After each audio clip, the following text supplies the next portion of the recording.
We'd like to ask each of you which one from all the songs that you've done, cover or original, which one of those are your favorites? I feel like this is such an obvious choice, but Daft Punk is my favorite. Just because I'm so proud of the arrangement, how complex it is, and it's the one that got us our Grammy. Yes, exactly.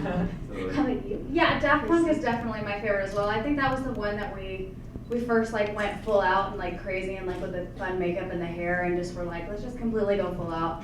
And it was really fun. I guess Radioactive we did that as well, but I really like that one.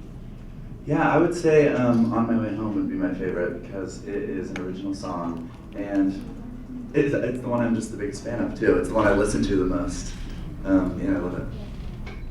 I would say my favorite would be Run To You. It's another original song, and I think it really takes us back to like our choral roots, and I really enjoy that type of stuff, so I would say that one. Which one gave you the best response? The best response that you've received from the artists that you've covered? Well, I think our biggest celebrity fan is Kelly Clarkson, and we are huge fans of her too. And we do a cover of her song, and we did a little cover of Heartbeat song, and she loved it. And we're actually touring with her this summer too. And so, yeah, we love her. From at Alanis Zeta, what is Alanis Zeta? What is the On My Way Home project about? The On My Way Home project? I don't know. Can we reveal that? I'm not sure how much we It's a big secret, but it is going to be revealed very soon. I know we keep saying that, but I mean it like really soon. And so, just keep But your eyes peeled. basically it encompasses all the stuff that we've been doing on tour. We started a hashtag and we just kind of use that hashtag to brand everything on tour, like whether that be rehearsals or day of show stuff. And then yeah, we are coming up with something exciting that kind of ties it all together. So but it's a secret. Hi, I'm Jel from Net25, a local TV here in the Philippines. So guys, you have a great voice, but putting together all of you made a good harmony. Well, okay. The question is, how do you make sure that in every performances you make, there's a different taste? I mean, I think that for us, it's not really, we really feed off the crowd a lot. So every single country and every single venue that we do is different. And so every single show is going to be just a little bit different and have a little bit different of a taste and different vibe. And so we just go with that and we feed off that energy.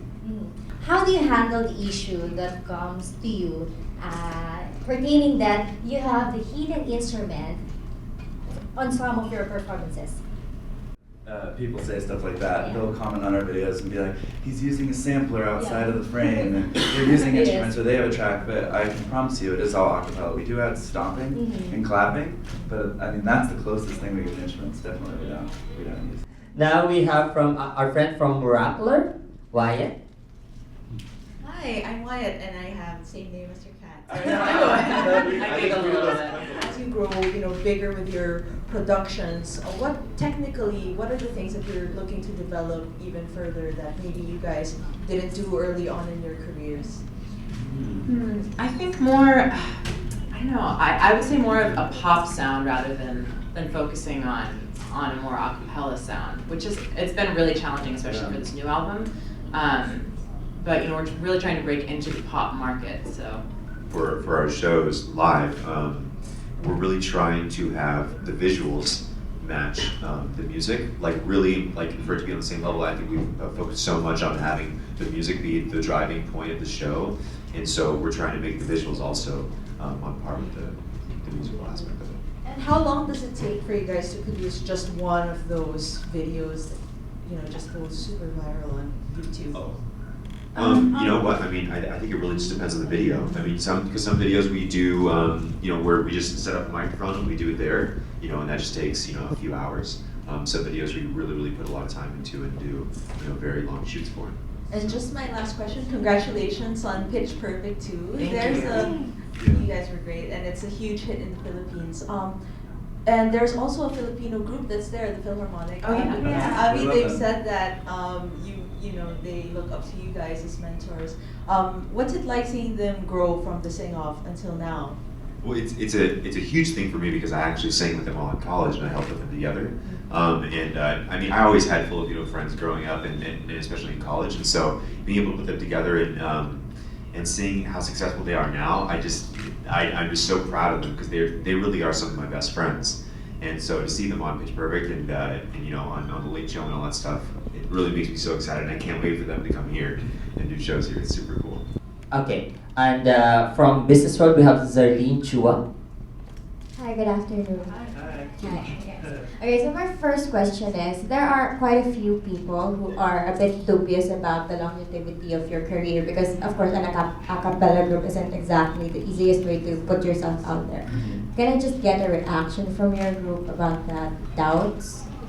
I mean, yeah, we've received doubts from the beginning. People have always said, you'll never do this, you'll never do this, you'll never do this. I think it really just drives us. That competitive nature in us is what helps us overcome the negativity. And so, I mean, yeah, I think people that think that we aren't going to last long are wrong. I really do.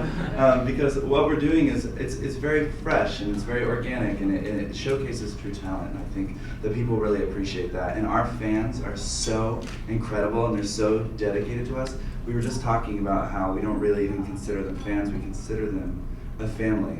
And so all of us together are just a powerful force that I don't think could just fade away randomly. You know what I mean?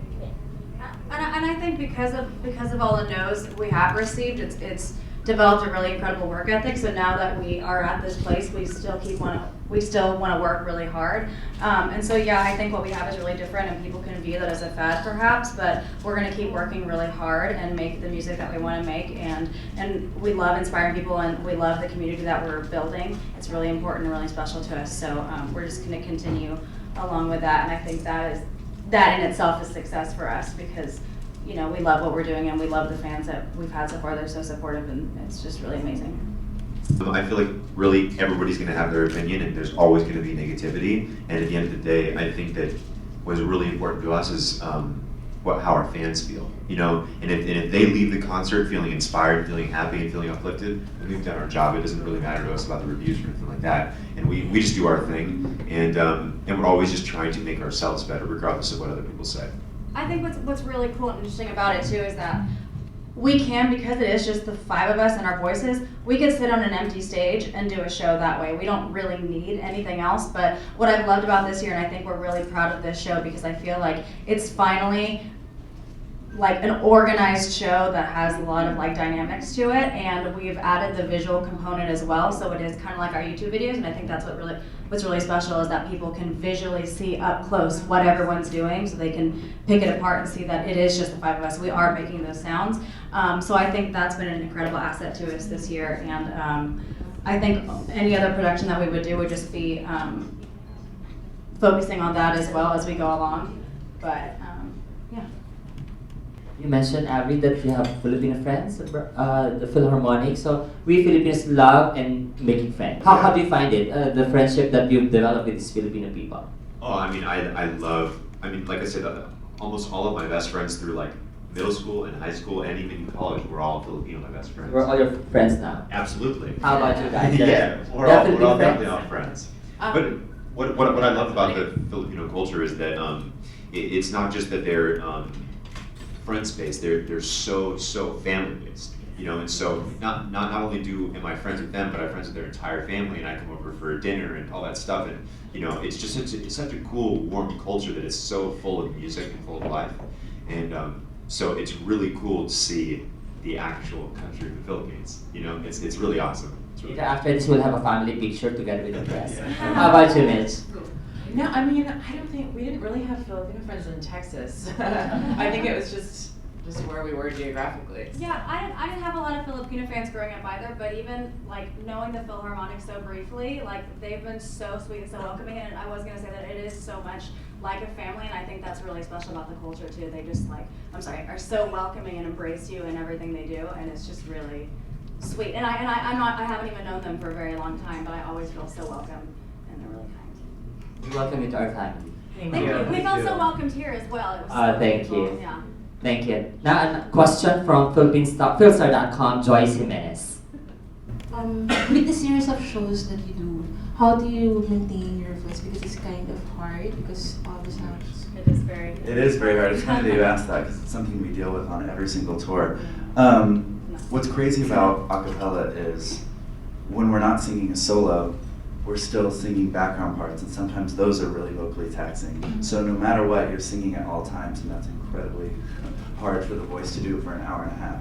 And so we do all struggle sometimes with vocal fatigue, but drinking insane amounts of water, staying incredibly hydrated, sleeping as much as possible, and taking it easy is really how we keep it together. Anyway, in the middle of your performances, is there a time that you commit mistakes, and how do you handle this situation? By laughter. I would say, I mean, every performance, we all make mistakes, 100%. I think of one thing about being a performer is that, when you make a mistake, you don't act like you made a mistake. And the other thing is that, we really do our own arrangements. So if we make a mistake, it could be on purpose, it could not be, so you don't really know. Unless it's a very glaringly one, like a very, very big mistake, but, we just do our best, and if it happens, it happens. Nobody's perfect, especially in acapella. Just laugh it out. Yes. Okay. Now we have Aubrey from GMA7. What was your first impression of the country? Is there any place that you would like to see, or a person that you would like to meet here in the Philippines? Well, I feel like the whole drive here, we were like, wow, this is such Traffic. Well, traffic, number one. And number two, I feel like we were all like, this is such a beautiful place to be, and this hotel is beautiful, and I've heard that the beaches are really amazing too. So That's true. But we were talking in the car, all of us were like, we just get a really good feeling here. And I think that might be because we wanted to come here for so long. But it's just, and everyone's so welcoming, it's been a really great experience. So. Do you know any Filipino songs? This is not a pop song, I don't think. It's like, I think it's an older song, but in choir in college I sang a song called Rosas Pandan. Rosas Pandan. Yeah, It was, that one. I think it's a folk song. Rosas Pandan. I don't know who's the singer of it. Yeah, that one. Yeah, so that's the only Filipino song I've ever sang about. Any Filipino person that you would like to, or do you know any of them? We met Charice recently. I wanted to meet Charice? Yeah. We You've just met her? We met her very briefly at a gig recently. And I had wanted to meet her for a long time. I've been a big fan for a while. Yeah, she's awesome. Amazing. Wow. Thank you. Thanks so much. From Mix again, we have Jack. Hi guys, so I was just wondering if you guys have any like ritual before going on stage, performing, I heard, I think 1D does like, there's one of them that brushes their teeth before going on stage, something like that. Is there anything you guys do? Nothing too freaky. Nothing too like, what is it, like obsessive, but sometimes before the show we'll all get together and kind of pray and, Avi takes a nap. Yeah. I really always try to take a nap before the show because it relaxes me, but it also makes my voice lower. So. I don't know. I sometimes drink a Red Bull, really healthy. Or I'm gonna try brushing my teeth. Yeah, that seems like a good idea. It depends on the mood. Like if I feel really dirty, I brush my one. Really? Yeah. That's a 1D of you. Alright, and then after this whole tour, concert, what can we expect from you guys? Are you guys working on other projects? We are, yeah, we're working on a full length right now. Yeah, a bunch of original music. That's kind of where we're heading right now.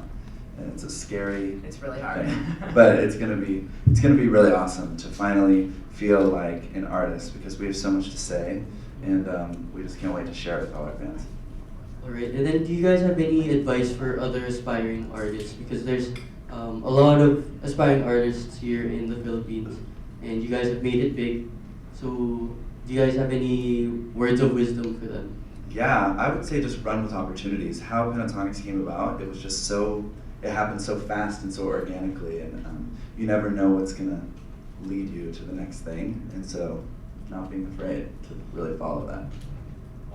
I feel like you always have a lot of good advice. I would say if someone really, really has the passion to do it, and it's really all, like, makes them so happy, that they should put their whole heart into it, and make sure that they actually try to do it, because if they don't do it at the time that they can, they'll always wish that they had. So if they do decide to, just put everything you possibly have into it. Because you'll never know if you try. So once again, your final message, can you invite our Filipino friends, our fans again? Yes, we love you so much, Filipino fans, and we will see you at the show, and we'll see you next time we're here. Thank you so much. Thank you for being so welcoming.